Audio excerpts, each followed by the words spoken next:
Hello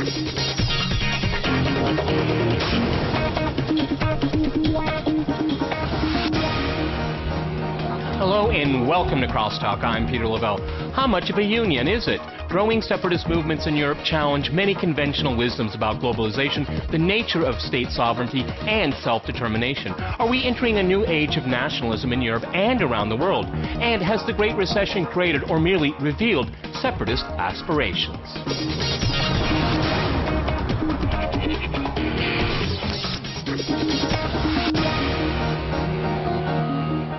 To Crosstalk European Separatist Aspirations, I'm joined by David Torran in London. He is a writer, journalist, and a broadcaster. Also in London, we have Robert Oulds. He is the director of the Bruges Group. And in Strasbourg, we cross to Jorgo Chatzimarkakis. He is a liberal member of the European Parliament and head of the German Hellenic Business Association in Germany. So, all right, gentlemen, Crosstalk rules in effect. That means you can jump in anytime you want. David, if I can go to you first.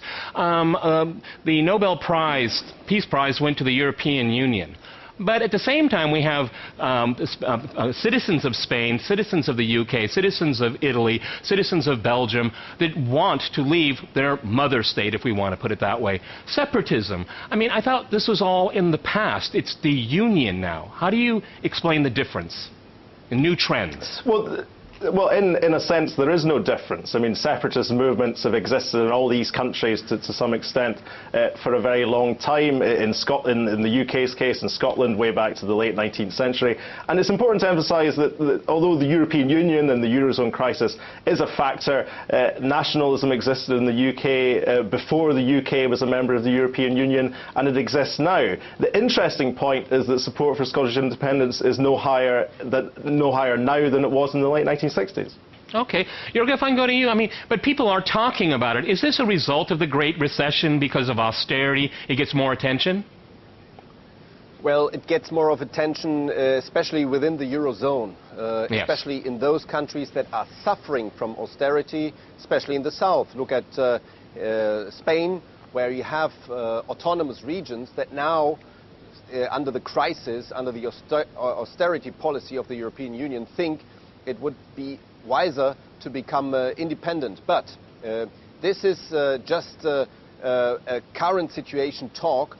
I think if you look at the solutions to be independent as Catalonia within the world is not a solution. The solution, of course, is a closer European Union, a closer eurozone, and this will be the result. So one is the talk, but the other thing is the political result that it will lead to. Robert, you've been very patient. Go right ahead. The European Union is causing these countries to break up because it's causing these countries to become, in a sense, failed states. It governs the economic policies of the south of Europe, and these countries are suffering economically, massive unemployment, no growth, they've got deep recessions. What are people going to do? They're going to say, look for alternative political structures. That is inevitable. Now, of course, one point that David made was that, oh, these nationalist movements are nothing new. Well, until relatively recently, in Catalonia, in Spain, most people supported staying part of Spain. Now, of course, that situation has changed dramatically because of the economic crisis which originates from the euro and these austerity measures which are forced upon these countries by the European Central Bank and the European Union, as well as, of course, the IMF in the case of Greece. Now, that is hurting them deeply, and it's showing that these countries are failing, and it's creating a great deal of economic harm. So the answer of having more union, more EU control over these countries is, of course, just a totally misguided problem. The European Union is causing these countries to fail. Okay. David, what do you think about that? More union or less? Because that's the division on this program right now. Go ahead. I mean, I think Robert's being slightly simplistic. I mean, as other guests touched upon, independence or more nation states does not in itself offer a solution. Now naturally, nationalist movements, separatist movements around Europe, and the SNP in Scotland are a perfect example of this. They argue constantly that the independence is a solution to all Scotland's ills. Scotland will somehow become much wealthier, much fairer, much more prosperous, and so on. There is very little to back that up. You know, around the world, some small countries do well, some large countries do well, and vice versa. You cannot apply blanket rules to this, as I think Robert's doing in the case of the European Union. Okay, Jorgo, what about competitiveness? Because that's the issue right here. I mean, if you're small and you're prosperous, you can go it alone. But if you're not prosperous, you stick with a union, okay, or a bloc of countries. It's a mixed bag here, isn't it? Absolutely. Look at Germany within the European Union. Germany is maybe too big for the European Union. That's why it dominates so much the economic affairs and the currency affairs in Germany. But it's too small for the world market.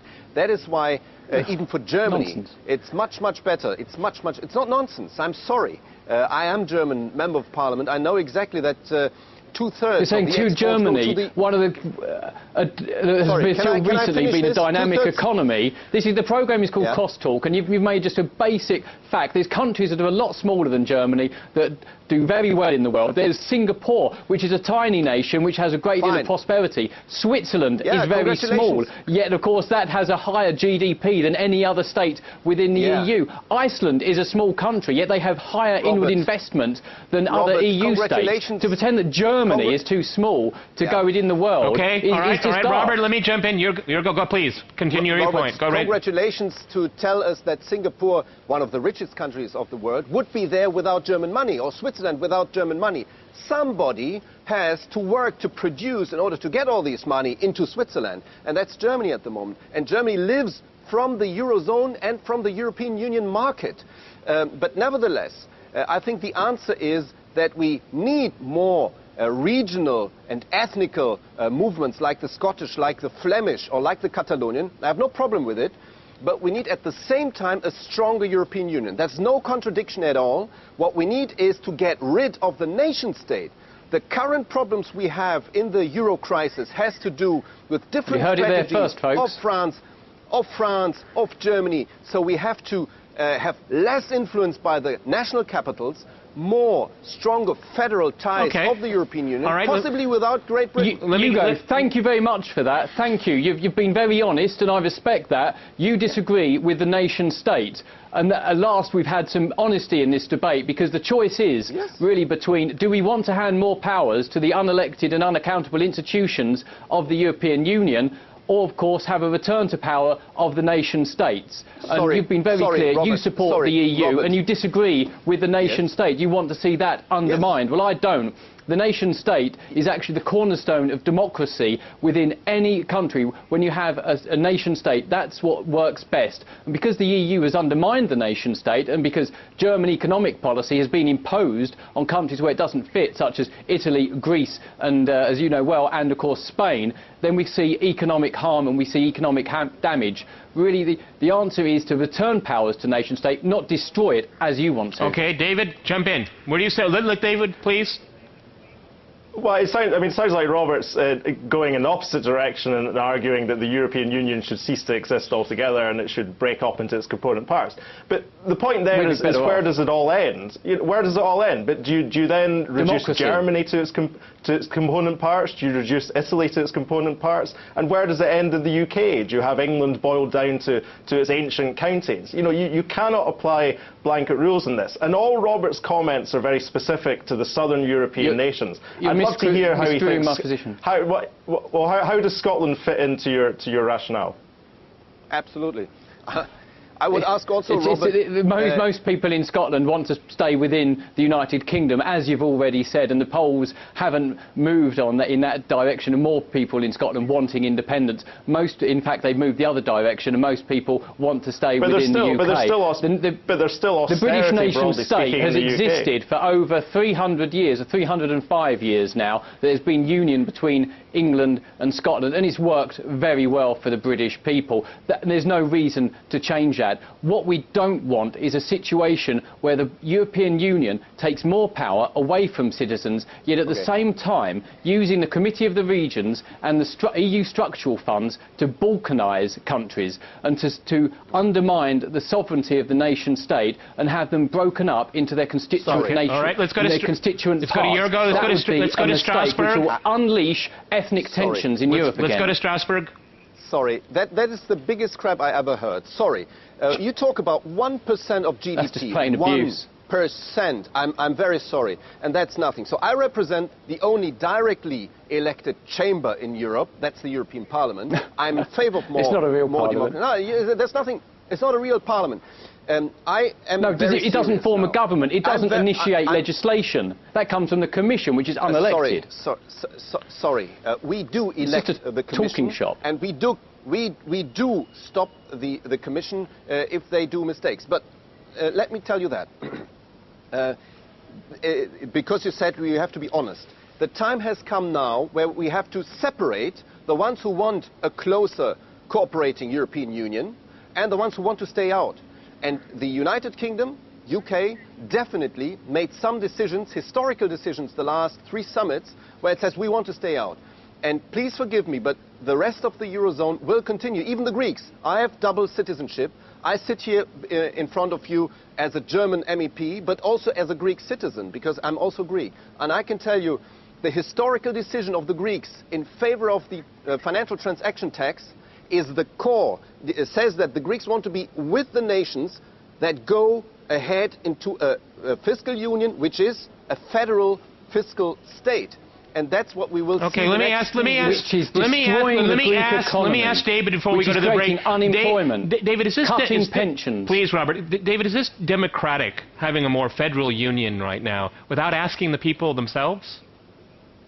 Well, no, absolutely not. I mean, consultation with the people, you govern with consent, is the absolute bedrock of democracy. And I agree with Robert to a point. To make an argument that the European Union, as currently structured, is truly democratic is a pretty shaky one.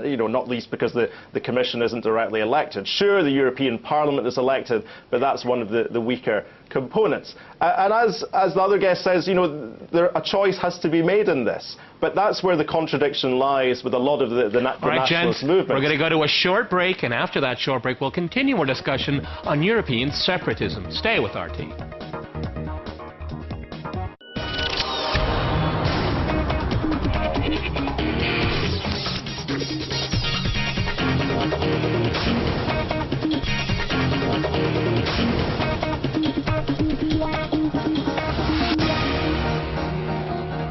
Welcome back to CrossTalk. I'm Peter Lavelle. To remind you, we're talking about what we call the Euro split.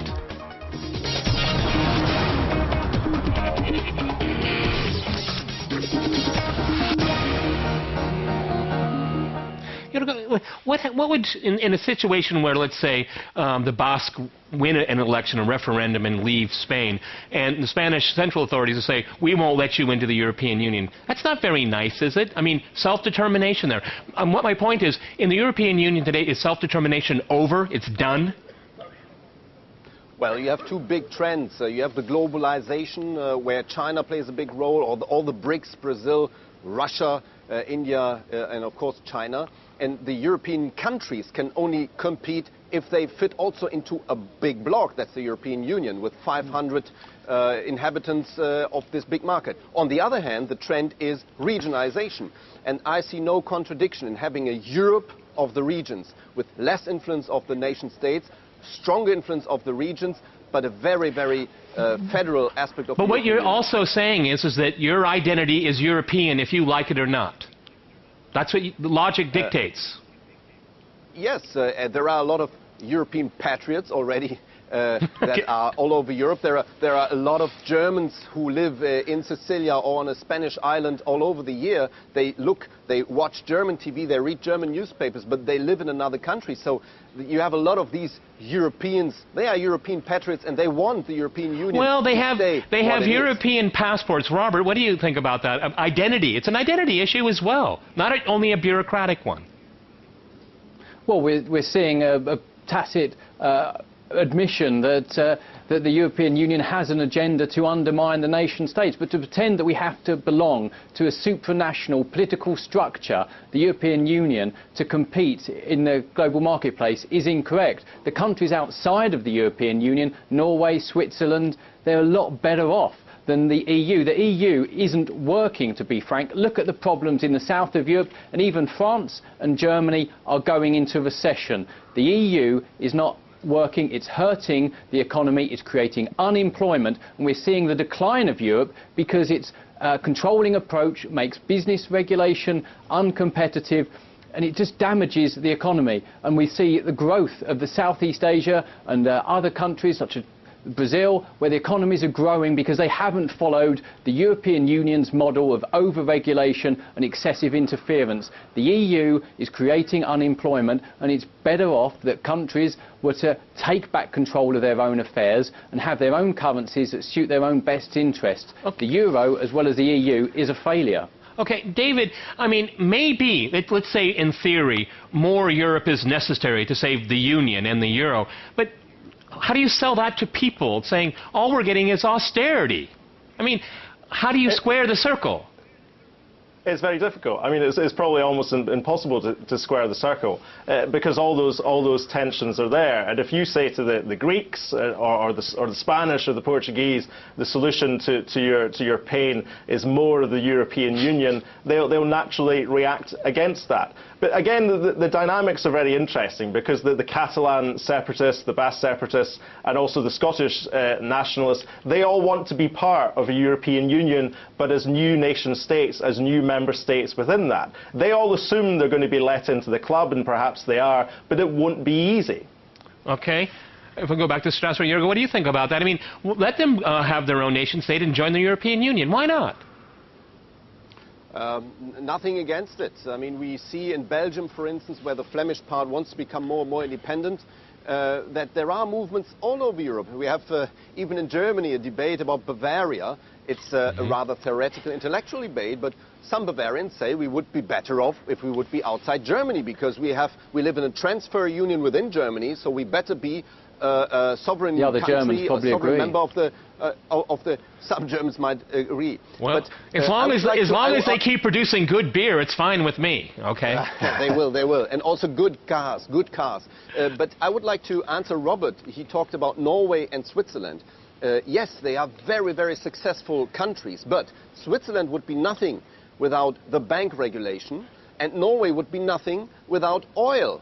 So please do not take examples that are not typical for the European Union. He is right in one point. Iceland, they get higher foreign direct investment than other EU states, and that's just Iceland. And what do they have? I'm not so sure other countries outside the EU have higher foreign direct investment.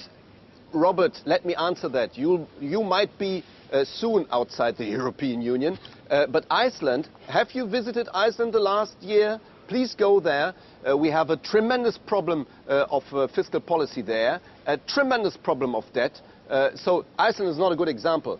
But what I would like to say is, yes, you are right. Their economy has recovered from the financial crisis, whereas every other nation in the EU that suffers from the austerity and has to pay back billions, they haven't had the opportunity to exercise their own national sovereignty, and they're stuck in this debt cycle. They are suffering a great deal. So go to countries on the south of Europe and see what's happened to them. Compare that to the Icelandic situation, and Iceland's a lot better off. And of course, the polls in Iceland show that most people don't want to join the EU. Yes.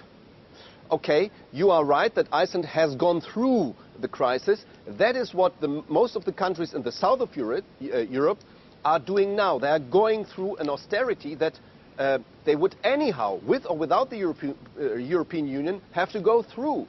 Because what we live now is that many member states, many countries, also the UK, but especially Germany, Belgium, France, have lived with money over the last years that they don't have, and especially the southern countries of Europe. That is why the reaction we see now, the austerity policy, would have come anyhow someday. Okay, David, where do you come? Dave, let me ask. Go ahead, David. What do you think about that? Because again, I don't understand how you square the circle here. How can Europeans be attracted to more Europe, as they say, as they're experiencing this crisis? And this crisis, for many, could be generational. Okay, and we have the rise of nationalist rhetoric and all this. I mean, I think you guys sometimes are very idealistic about what Europe's about, but there's an ugly side growing as well. Well, there's ugly sides to some nationalisms. Luckily, in Scotland, we don't see any of that. But nationalist movements are essentially opportunistic. They look for excuses to justify a conclusion they've already reached. And I have to say that's also Robert's position. I mean, Robert is against the European Union. What was his argument 10 years ago when Western European economies were all booming? What was his argument against it then? People will always find, nationalists of either persuasion, British nationalists or Scottish nationalists, will find a reason not to like the bigger state they're currently part of. The writing was on the wall about the EU 10 years ago, and I've been warning that the euro would fail 10 years ago. But I've been warning that since the mid-1990s. Did you support it before that? The mid-1990s. Did you support the euro before that? It's never made sense. No, I've never supported it because it does not make economic sense. So the writing wasn't on the wall 10 years ago. It's always been on the wall. Forced into a monetary union with Germany. That just does not make economic sense. It never did. It never will. So I've been consistent, and events, unfortunately, have proved me right. Because of course it's the people on the south of Europe who are losing their jobs, having their pay reduced, and of course having their pensions cut. And it's a deep, deep crisis. And of course the pain now is even spreading to Germany because their export market is drying up in the eurozone because there is just no spending power left. It's caused that much damage. It's even pushing Germany into a recession. Jorgo, what do you think about this? Go ahead, jump in. Robert is right. The crisis comes to Germany, but the way out of the crisis has been presented last weeks in the summits and also in some speeches of some leaders, especially Angela Merkel as a chancellor in Germany. What she said is that we will have now a new budget to, if you wish, transfer money from the richer regions to the poorer regions in order to let them match again with the competitiveness within the European common market that we have. So this new fund that she proposes, she called it competitiveness fund, will comprise much more than the 1% of the GDP that we see now as a budget of the European Union. It will be 2, 3 or even 4%, and it will be due as of 2013. So you see that we do some steps to get out of the crisis, because we see that 20 years after we started the common market, there have been some winners, like the central countries, and some big losers, and we have to fix that. There, Robert is right, but I have to say that there is no other solution than continuing the European path. Okay, David, can you export competitiveness? Well, if only you could bottle it and sell it to the countries that need it. And you know, within member states of the European Union, you have wide disparities in that respect. In Scotland, we've always had a difficulty with entrepreneurial activity, business startups, whereas in the southeast of England, of course, it's booming in that respect and always has done. You cannot apply, you know, blanket rules to this, and that's where the European Union does have a role to play in pushing money around, you know, cross-subsidization and fiscal policy to balance that out when it's working properly. Of course, as Robert says absolutely correctly, the eurozone is in a complete mess. Okay, Robert, go ahead. I'm sure you have an opinion. Robert, jump in there. Go ahead. Well, the European Union is spreading discord. It was meant to bring unity, but as of course we're seeing people's democracies being undermined. It's creating discord and people rioting on the streets. Now, Jorgo must be deeply pained when he saw Angela as a German Greek or Greek German, when Angela Merkel went to Athens and there was these anti-German protests and people accusing her of being a Nazi, which she clearly is not. But the amount of discord and literally hatred that the situation in Europe is generating is deeply painful. It is for me. It must be especially so for Jorgo. But of course, that is what will happen when, of course, countries are forced into a political union and an economic and monetary union when their interests do not align. And we see the fruit of this. I got 20 seconds left. Jorgo, in Strasbourg, you get the last word. Go ahead. 20 seconds. Yeah, Robert is right. I felt very bad when Angela Merkel was welcomed like this. We have to overcome this, and the last proposals on the table lead us the way out of this, hatred that has grown the last weeks due to the crisis. Okay, well, let's see, gentlemen, if the European Union really does deserve that peace prize. Many thanks today to my guests in London and in Strasbourg, and thanks to our viewers for watching us here at RT. See you next time, and remember, crosstalk rules.